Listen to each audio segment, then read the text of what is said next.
How does a dominant start turn into a disastrous finish within 24 hours? Francesco Bagnaia arrived at Sepang with one goal in mind: redemption. After weeks of inconsistent form and growing pressure from rivals, the Ducati Lenovo star needed a spark to reignite his championship campaign. Malaysia was supposed to be that spark, and for a moment it looked like he'd found it. He topped the qualifying chart, dominated the sprint race, and appeared poised to sweep the weekend. But just as the paddock began to believe Bagnaia was back in full force, Sunday arrived, and everything changed. What unfolded in the main race left fans, commentators, and even his team in stunned disbelief. A race that started with precision and confidence descended into confusion, unexpected technical issues, and ultimately, a dramatic retirement that no one saw coming. And while Bagnaia tried to keep a calm demeanor in post-race interviews, the frustration beneath the surface was impossible to miss.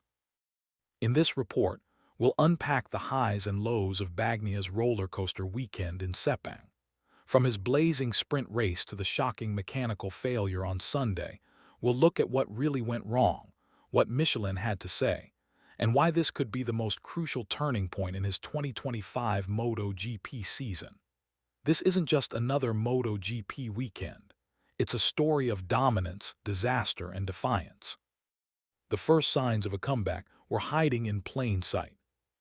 Saturday morning in Malaysia delivered what fans had been waiting for all season: a Bagnaia who looked focused, aggressive, and utterly in control. From the first session of free practice, the Ducati rider showed intent, not just to compete but to dominate. And by the time qualifying rolled around, it was clear he meant business. Clocking the fastest lap with precision cornering and straight-line acceleration that left others chasing shadows, Bagnaia grabbed pole position in commanding fashion. What made this moment significant wasn't just the lap time, it was the message it sent. For weeks, Bagnaia had been written off by critics after mid-season stumbles, mechanical issues, and visible tension in the Ducati garage. But now, in the sweltering heat of Sepang, he looked sharper than ever.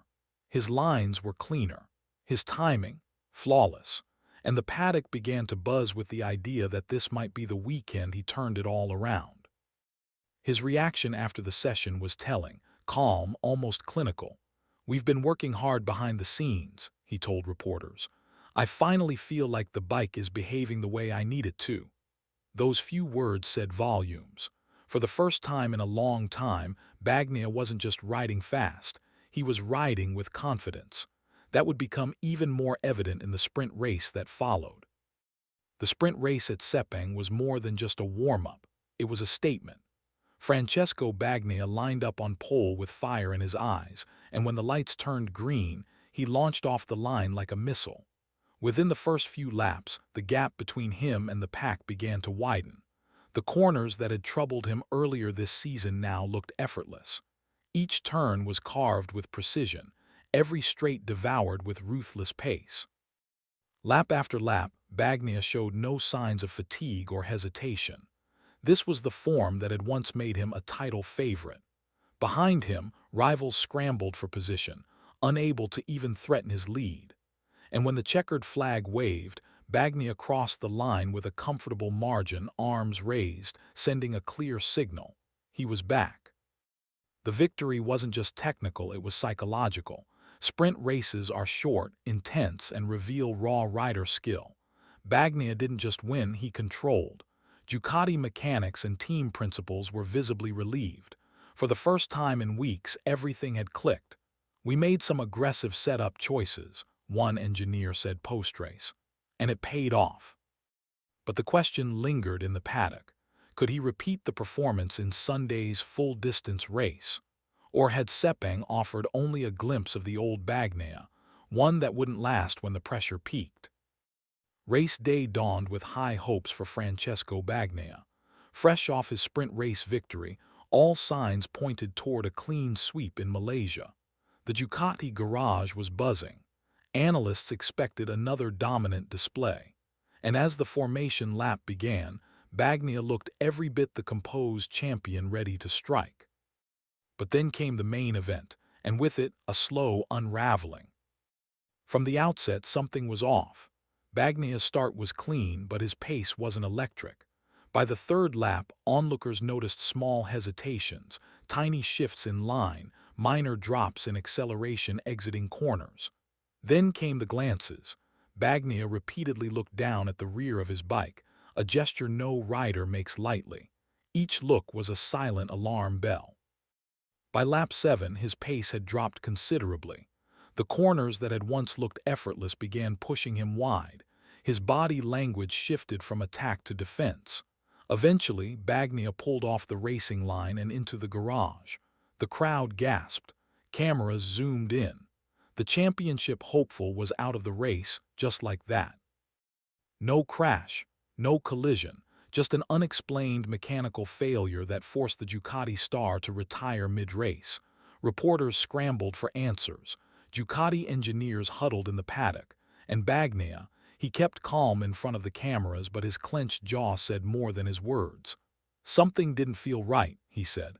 "We had no choice." In seconds, the momentum of his weekend had crumbled, and fans were left wondering, what could have possibly gone so wrong on a bike that looked flawless just a day before? As speculation mounted about Bagnaia's shocking DNF, the truth finally emerged, and it was as strange as it was frustrating. The culprit: a small but dangerous cut in the rear tire. According to Michelin's post-race statement, the tire suffered an unusual puncture caused by a sharp carbon fragment left on the track, possibly from another rider's bike earlier in the race weekend. It wasn't a blowout. It wasn't visible from the outside. It was a slow, invisible failure enough to disrupt grip, damage control, and ultimately force Bagnaia into an early retirement. The tire degradation explained the widening lines, the sudden loss in cornering performance, and the rider's repeated downward glances. He felt it before anyone saw it. This wasn't just a technical glitch. It was a rare, race-killing anomaly that turned what should have been a podium celebration into a bitter walk back to the pits. And for a rider like Bagnaia, meticulous, precise, and often perfectionist, it was a nightmare scenario. Michelin offered a detailed breakdown, clarifying that the issue wasn't due to Ducati's setup or rider error. Instead, it was an unfortunate incident likely tied to debris on the track. Still, that didn't soften the blow. When you're fighting for a championship, every race matters. And in Sepang, one tiny cut changed the outcome of a weekend, and perhaps the entire title race. "Nothing you can do in a moment like that," Bagnaia admitted. "You feel it, and you know the race is gone." But while the tire failed, Bagnaia's spirit didn't. What he said next revealed a lot more about where his head and his season might be headed. While many riders would have stormed out of the paddock after such a collapse, Francesco Bagnaia took a different route. Despite the bitter end to his Sunday, the Italian star surprised everyone with what he said after the race. Instead of dwelling on the DNF, he spoke about progress, about how the bike finally felt alive underneath him again. It wasn't just PR talk. It was insight into a deeper shift happening behind the scenes. "For the first time in a long time," Bagnaia said, "I felt like I could really push the bike in the way I wanted." That one sentence reveals something critical.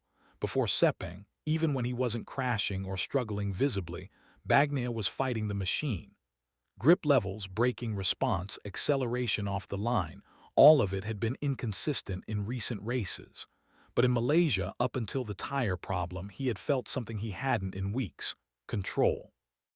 Engineers within the Ducati camp backed up his comments. Sources told media that the team had introduced subtle geometry tweaks to improve corner entry and mid-corner stability, two key areas Bagnaia had highlighted during prior debriefs. The result: his fastest qualifying lap of the season, and a sprint race that looked effortless. This wasn't just about one tire issue. It was about a machine that was finally responding the way a world champion needs it to. Even the mental edge seemed to be back. Bagnaia, often stoic to a fault, looked fired up in interviews, not angry but focused. "We take the positives," he said. "If we keep this momentum, we'll be very dangerous in the next races." That kind of mindset, especially after a mechanical failure, might be even more important than a podium. Because now, he's not just racing for points, he's racing to reclaim control of his destiny.